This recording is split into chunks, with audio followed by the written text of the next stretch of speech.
केंद्रीय गृह मंत्री अमित शाह रविवार को महाराष्ट्र के दौरे पर थे। इस दौरान शिरडी में एक कार्यक्रम को संबोधित करते हुए उन्होंने एनसीपी के प्रमुख शरद पवार पर जमकर निशाना साधा। शाह ने कहा कि महाराष्ट्र चुनाव में महायुति की महाविजय ने शरद पवार की विश्वघाती राजनीति को 20 फीट जमीन में गाड़ दिया है। शाह ने कहा कि शरद पवार के ये राजनीति महाराष्ट्र में साल 1978 से चल रही थी। अमित शाह द्वारा शरद पवार पर किए गए तीखे हमले के बाद अब यह तय हो गया है कि शरद पवार की एनडीए में आने की बातें सिर्फ अफवाह है। बताया जा रहा है कि शाह के बयान से महाराष्ट्र के डिप्टी सीएम अजित पवार को बड़ा झटका लगा होगा, क्योंकि अजित अपने चाचा वाली पार्टी को अपनी पार्टी में मिलाना चाहते थे। बता दें कि पहले ये चर्चा हो रही थी कि शरद पवार के नेतृत्व वाली एनसीपी के एनडीए सरकार में आ सकती है। दावा किया जा रहा था कि एनसीपी शरद चंद्र पवार जल्द ही एनडीए का हिस्सा बनेगी और सुप्रिया सुले केंद्र में मंत्री बनेगी।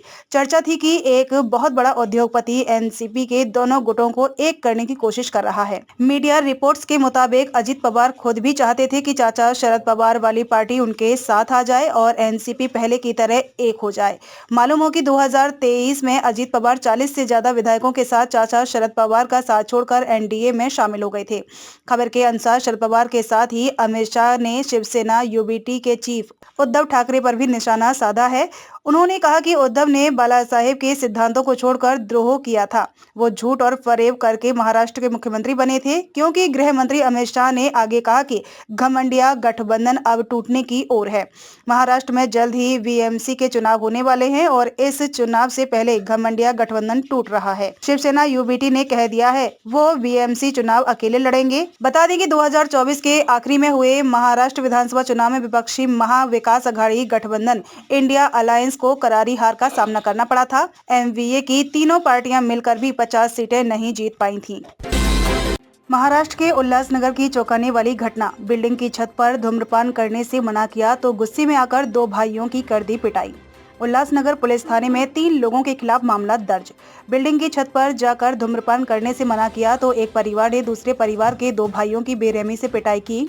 घटना उल्लासनगर कैंप नंबर 1 के बेबस चौक इलाके में घटी है। अब उल्लासनगर पुलिस थाने में 3 लोगों के खिलाफ मामला दर्ज किया गया है। घायल भाइयों के नाम पवन सेवानी और सनी सेवानी हैं, जिनका इलाज अस्पताल में चल रहा है।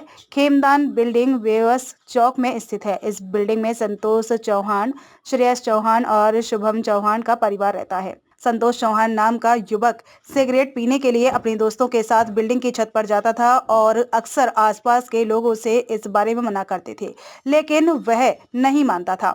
9 जनवरी को भी संतोष चौहान धूम्रपान करने गया था। उसी समय बिल्डिंग के सेक्रेटरी और पवन सेवानी शुभम चौहान उसके भाइयों से चाबी मांगने गए, लेकिन शुभम ने चाबी नहीं दी और कहा हम लोग चाबी नहीं देंगे, चाबी हमने फेंक दिया है, ये बिल्डिंग किसी के बाप की नहीं है, जिसको जो उखाड़ना है उखाड़ ले।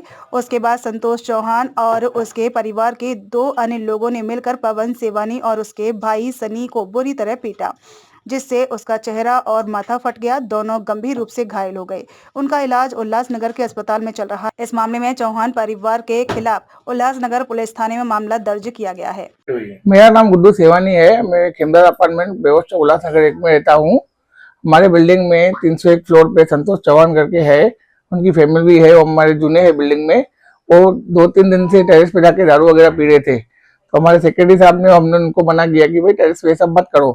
तो एक दिन उनको समझाने गए तो इन्होंने ना अपने दोस्त के साथ एक बिल्डिंग के सदस्य को मारा। हमने उनको एनसी कराया पुलिस चौकी में। सेकंड डे वापस वो लोग वापस यही काम कर रहे थे, तो हम लोग उनको समझाने गए कि भाई आप कल भी आपको मना किया, टेरेस की चाबी आप मुझे दे दो। तो ये कहने के चक्कर में उन्होंने उनको गाली गलौज की, मारपीट की। उन्होंने उनके भाइयों ने तीनों ने मिलकर आपको मारा।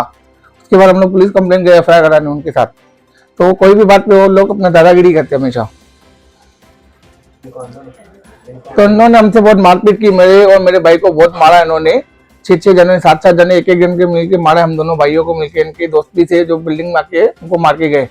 तो हम लोग गए पुलिस स्टेशन में। पुलिस चौकी में हमारे फ्रेंड है पंकज तिलोगानी, उन्होंने उनको बहुत हेल्प की। पुलिस प्रशासन से उनको हेल्प मिली, पर हमसे यही मांगे पुलिस प्रशासन से कि इनके ऊपर सख्त से सख्त कार्रवाई की जाए। और ये आए दिन हमको धमकियां देते रहते हैं कि हम लोग आपको छोड़ेंगे नहीं करके, तो हम लोग को कोई कुछ नहीं कर सकता। और पुलिस प्रशासन हमको यही है कि ऐसे गुंडे लोग हमारे बिल्डिंग में है करके, कि इनसे हमको खतरा है कि आगे से कुछ प्रॉब्लम होगा तो यही सब जवाबदार रहेंगे हमारे ऊपर। और हमको नहीं, पूरे बिल्डिंग में इनसे प्रॉब्लम है।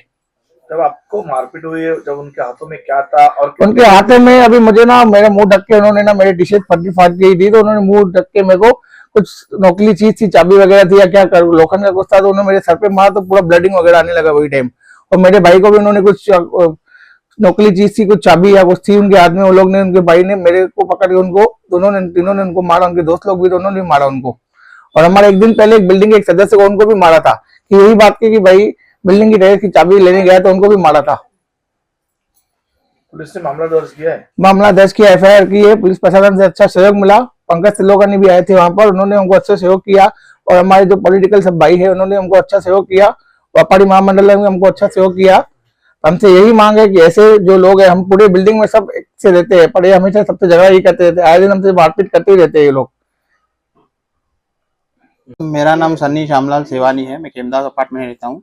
हमारे बिल्डिंग 301 में संतोष चौहान करके, जिसके दो बेटे श्रेष्ठ चौहान और शुभम चौहान, ये आए दिन अननोन पर्सन को बिल्डिंग में लाते हैं, वहाँ टेरेस पे दारू पीते हैं और गांजा फूकते हैं। और जब हम उनको समझाने गए तो हमसे मारपीट किया है।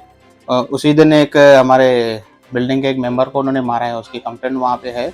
और उसके दूसरे दिन मेरा भाई जो बिल्डिंग का चेयरमैन और सेक्रेटरी साहब उनसे रिक्वेस्ट कर रहे थे, प्यार से बातचीत कर रहे, उनसे चाबी लेने गए तो उनसे वो दादागिरी करने लगे, गाली गलौज करने लगे और नशे के हालत में थे सब गांजा क्या मालूम कौन सा नशा किया हुआ था, जिनसे अचानक से एकदम राक्षस के से मेरे भाई को टूट पड़े और मेरे भाई को मारने लगे। तो मैं अपने भाई के बीच बचाव में गया तो अभी क्या मालूम तेज तरह हथियार से मेरे यहाँ पे भी उन्होंने ब्लेड से वार किया है, मेरे आंख पे भी वार किया है।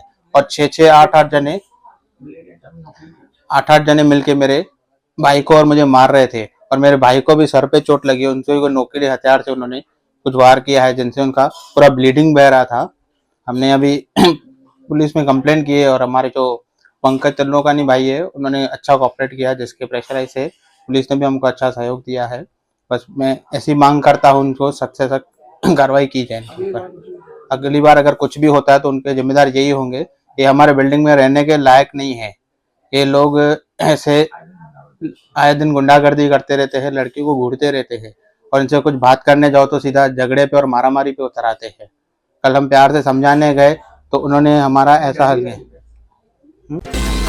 सुधीर सिंह हत्याकांड मामले के 2 आरोपी गिरफ्तार। अब तक 9 आरोपियों की गिरफ्तारी, अन्य फरार आरोपियों की तलाश। पेल्हार पुलिस स्टेशन की क्राइम डिटेक्शन ब्रांच की टीम ने 2 ऐसे आरोपियों को गिरफ्तार किया है जो कि पिछले 1 साल से फरार चल रहे थे। बता दें कि जनवरी 2024 में नाला सोपारा पूर्व स्थित संतोष भवन गोराई पाड़ा में सुधीर कुंज बिहारी सिंह की बेरहमी से जान ले ली गई थी, जिसमें 7 आरोपियों को पुलिस गिरफ्तार कर चुकी थी और उसी मामले में अब 2 और आरोपियों को पकड़ने में पेल्हार पुलिस स्टेशन की क्राइम डिटेक्शन टीम को सफलता मिली है। बताया गया है कि पकड़े गए आरोपियों की 28 वर्षीय रोहन सिंह, 24 वर्षीय अखिलेश यादव के नाम से पहचान हुई है।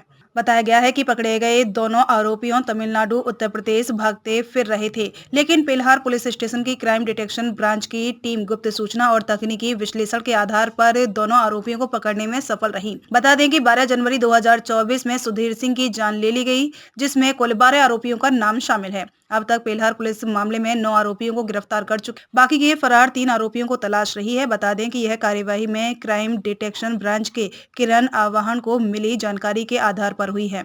इस मामले में आगे की जांच पेल्हार पुलिस स्टेशन के सहायक पुलिस निरीक्षक अर्जुन पावर कर रहे हैं। इस कार्यवाही में वरिष्ठ अधिकारियों का मार्गदर्शन और वरिष्ठ पुलिस निरीक्षक सचिन कांबले, पुलिस निरीक्षक अपराध दुर्गा चौधरी, पुलिस निरीक्षक प्रशासन शकील शेख का दिशा निर्देश रहा है। बताया गया है कि क्राइम डिटेक्शन ब्रांच के सहायक पुलिस निरीक्षक रमेश बागचोरे, पुलिस उप निरीक्षक तुकाराम भोपले, योगेश देशमुख, तनाजी चौहान, अनिल सेगर, वाल्मीकि पाटिल, मिथुन मोहिते, रवि वानखेड़े, किरण आवाहन, राहुल करपे, दिलदार शेख, अभिजीत नेवारे, अनिल सावले, शरद राठौर द्वारा की गई कार्यवाही में सफलता मिली है।